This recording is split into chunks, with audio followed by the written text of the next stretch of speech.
Président du Sénat, merci de nous avoir rejoints après la cérémonie des vœux du Président de la République au bureau de nos assemblées et au corps constitué et aux héros, si j'ai bien compris aussi. Donc merci beaucoup pour votre présence.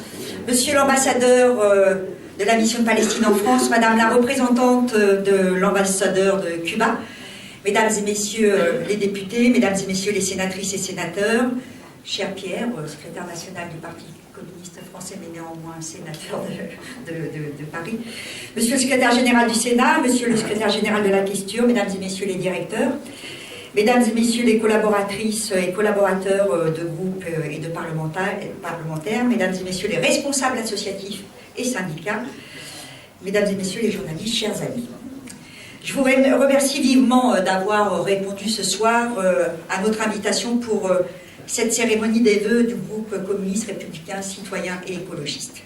Au nom de chaque sénatrice et de chaque sénateur, je suis heureuse de pouvoir une nouvelle fois vous accueillir, car osons le dire, rares étaient ceux qui pariaient sur l'existence de notre groupe à la veille du scrutin sénatorial du mois de septembre dernier.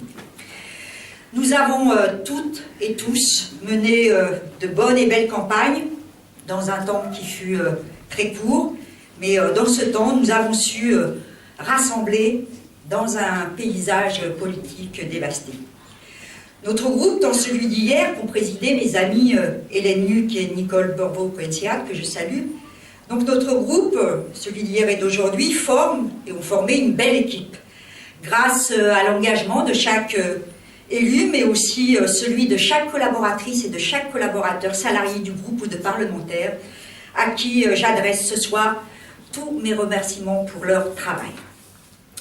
Notre rigueur, notre pugnacité à ne rien lâcher, la cohérence de nos batailles politiques et notre capacité à ne pas nous installer dans des postures, mais bien dans une dynamique qui propose, tout cela est en quelque sorte une marque de fabrique de notre groupe à laquelle nous tenons énormément. Au lendemain de l'élection, nous avons accueilli nos amis écologistes, Esther Benbassa, Guillaume Gontard, ainsi que notre ami Pierre-Yves Colomba, forte personnalité de l'hémicycle. Depuis, nous travaillons ensemble, nous débattons ensemble dans un esprit que je crois constructif et positif. Cet élargissement de notre groupe représente un atout maître. Présenter les vœux pour une nouvelle année peut paraître un exercice formel, protocolaire, mais cela peut être, et c'est l'idée en tout cas que je m'en fais, le moment de faire le point sur la situation politique et de tracer modestement quelques perspectives d'action pour les mois à venir. L'année 2017 a entraîné de nombreux bouleversements dont les répliques sont loin d'être terminées. L'arrivée au pouvoir d'Emmanuel Macron dans des conditions qui ne sont pas celles, faut-il le rappeler, d'une adhésion à un projet, rebat les cartes. Peu imaginer, il y a un an, la situation d'aujourd'hui. Une majorité à l'Assemblée nationale pour un parti présidentiel qui n'existait pas, avec une opposition réelle réduite à la portion congrue, à peine 60 députés, et un Sénat, pardonnez-moi Monsieur le Président, mais dans une forme d'apesanteur, entre majorité et opposition, entre accords, mais quand même aussi froncement de sourcils. Les difficultés auxquelles sont confrontés les deux partis qui, depuis 1981, se succèdent au pouvoir, offrent un paysage politique dévasté, je l'ai dit, objet d'une recomposition qui n'en finit plus. Qui est dans l'opposition? Qui ne l'est pas? On entend même une petite musique du côté d'En Marche et du Premier ministre s'interrogeant sur la nécessité même d'une telle opposition. Finalement, après des décennies d'alternance, pour ne pas changer grand-chose ou pour renoncer après quelques beaux élans, après le règne de la pensée unique dans les médias, nous en sommes là. Une opposition est-elle nécessaire? Finalement, l'efficacité économique n'exigerait-elle pas de mettre en sourdine le débat démocratique? Emmanuel Macron, c'est le libéralisme triomphant, émancipé des oripeaux de la représentation partisane. J'ai le sentiment, encore diffus mais de plus en plus précis, que nous avons franchi avec cette élection présidentielle qui a, je le rappelle, suivi une campagne des législatives pour le moins particulière, que nous avons donc franchi une nouvelle étape démocratique, ou plutôt devrais-je dire non démocratique. Emmanuel Macron et son gouvernement qu'il dirige comme une start-up, avec comme chef de projet Édouard Philippe, fonce dans un no man's land politique. L'été dernier, il a expédié la modernisation de la vie politique, ainsi que son initiateur à la vitesse grand V, en ne s'attaquant évidemment pas aux raisons profondes de la crise politique. Il légifère par ordonnance pour casser le code du travail et prendre de vitesse le mouvement social. Il a usé pleinement du fait majoritaire à l'Assemblée nationale pour imposer un projet de budget au bonheur des riches, symbolisé par la suppression de l'ISF pour les actionnaires et détenteurs de produits financiers. Il est conforté, de fait, par un parti socialiste piégé, par l'acceptation des dogmes libéraux et les renoncements qui en découlent, et par une droite qui découvre que quelqu'un d'autre peut réaliser mieux et plus vite son programme et en vient à s'interroger sur son utilité politique. Quelque chose ne tourne pas rond.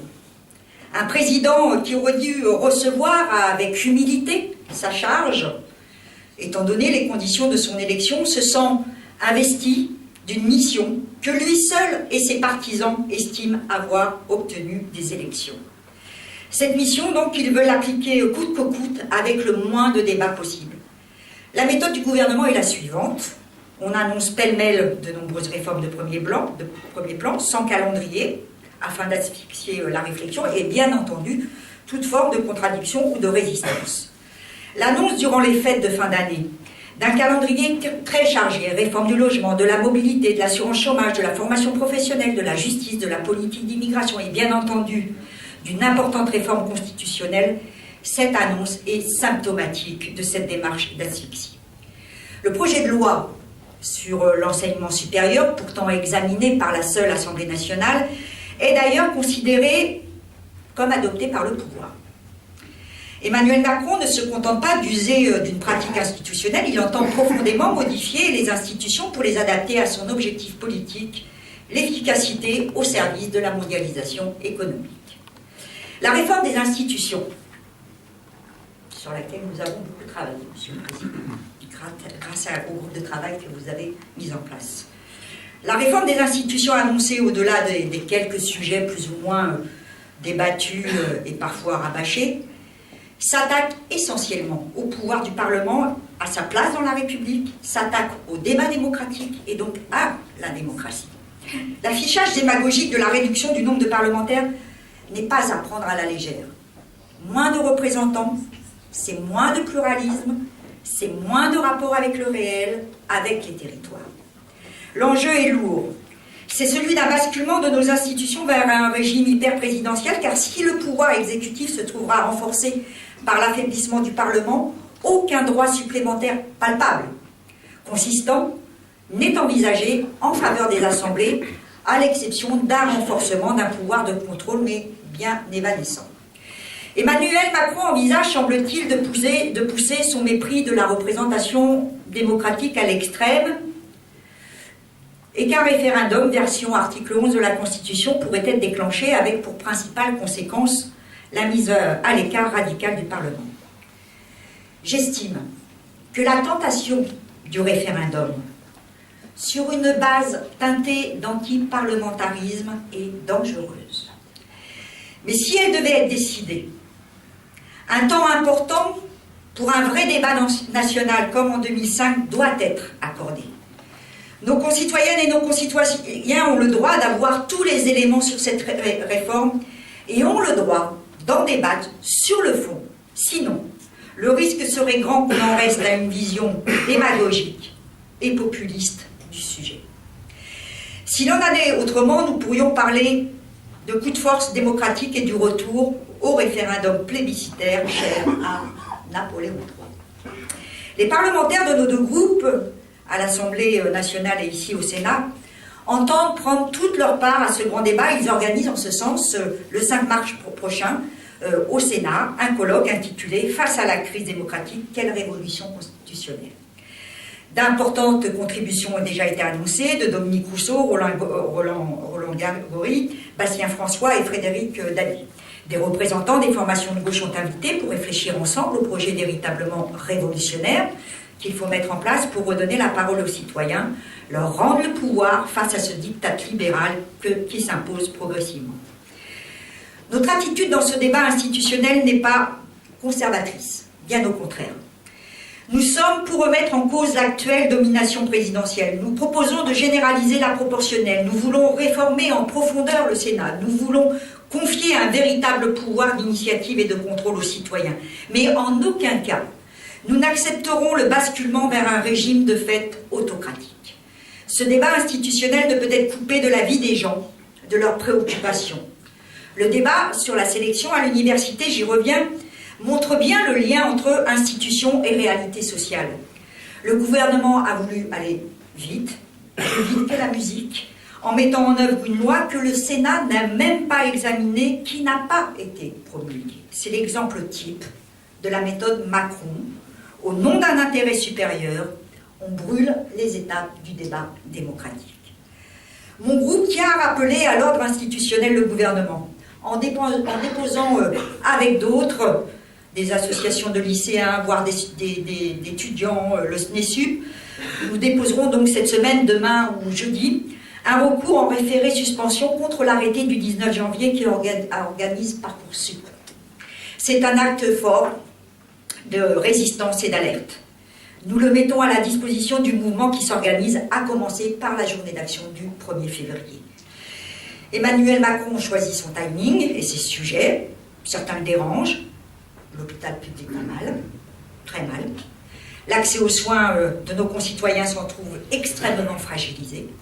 L'hôpital doit être une grande priorité nationale et ce seul point démontre qu'un autre logiciel que le logiciel libéral doit être mis en place pour répondre aux besoins des populations. Avec nos amis députés, nous ferons un tour de France des hôpitaux pour prendre le pouls de la détresse des personnels et usagers, de leur colère, de l'accompagnement et nous relayerons toute leur voix. Sacrifier la santé sur l'autel du profit est une honte et nous souhaitons en faire rougir M. Emmanuel Macron. Comment ne pas évoquer également la grève des personnels des EHPAD qui ne peuvent plus faire face au manque de moyens, face au mépris dont est victime leur profession. La question des EHPAD et de l'accompagnement du vieillissement, mais la question des moyens au cœur du débat. Éducation, santé, transport, logement, sécurité, prison, justice, poste. En fait, ce sont pratiquement tous nos services publics qui sont sacrifiés sur l'autel de la sacro-sainte réduction de la dépense publique. Je me félicite d'ailleurs que mon parti ait pris l'initiative de tenir des états généraux du progrès social le 3 février prochain, au cours desquels ces questions, parmi d'autres, seront abordées pour contribuer à construire des débouchés politiques aux mobilisations qui se développent dans notre pays. Chers amis, sans être manichéenne, comment ne pas voir qu'aujourd'hui, peut-être plus qu'hier, deux visions de la société s'affrontent, que deux mondes s'affrontent. Oui, Emmanuel Macron est le président des riches. Celui qui reçoit 140 des plus grands patrons du monde à Versailles avant de les rejoindre à Davos pour leur exposer, en anglais de préférence, tout le bien qu'ils pensent d'eux. C'est le président qui fait sienne, qu'il l'admette ou non, la théorie libérale du ruissellement, donner toujours plus aux fortunés et aux autres les quelques fruits recueillis à la sueur de leur front, et quelques miettes, devrais-je plutôt dire.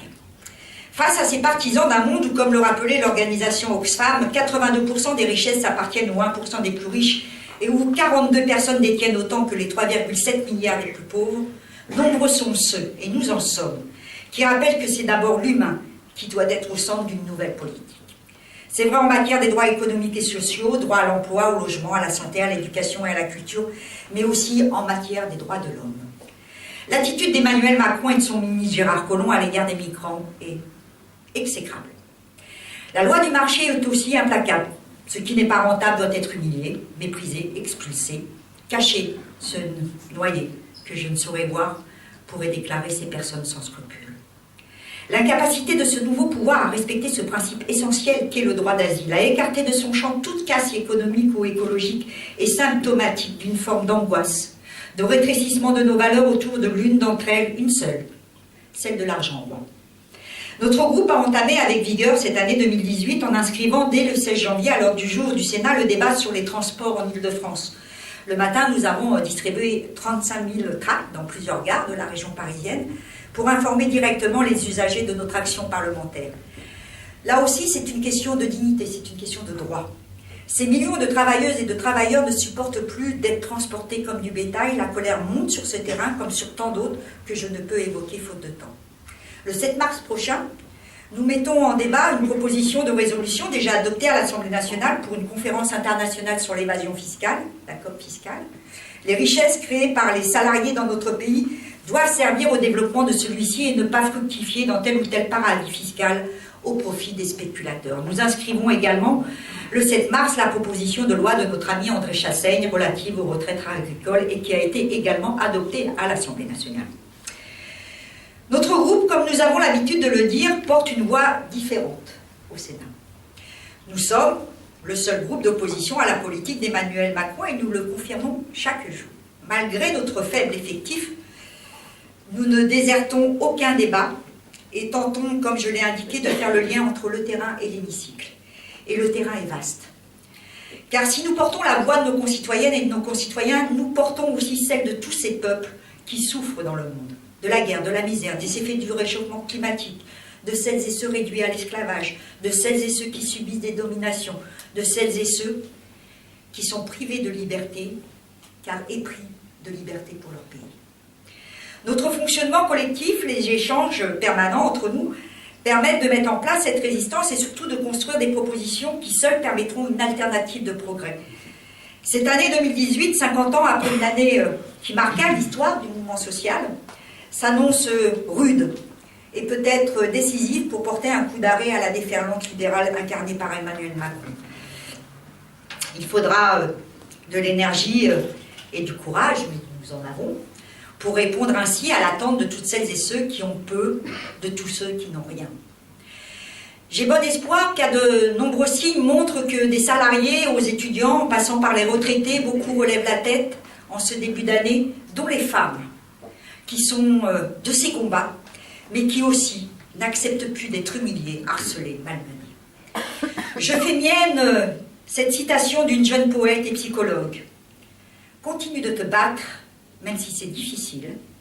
Dis-toi que certaines batailles sont plus longues à gagner que d'autres et ne perds jamais espoir. » Chers amis, c'est sur cette note d'espoir que je vous souhaite le meilleur pour vous et pour vos proches.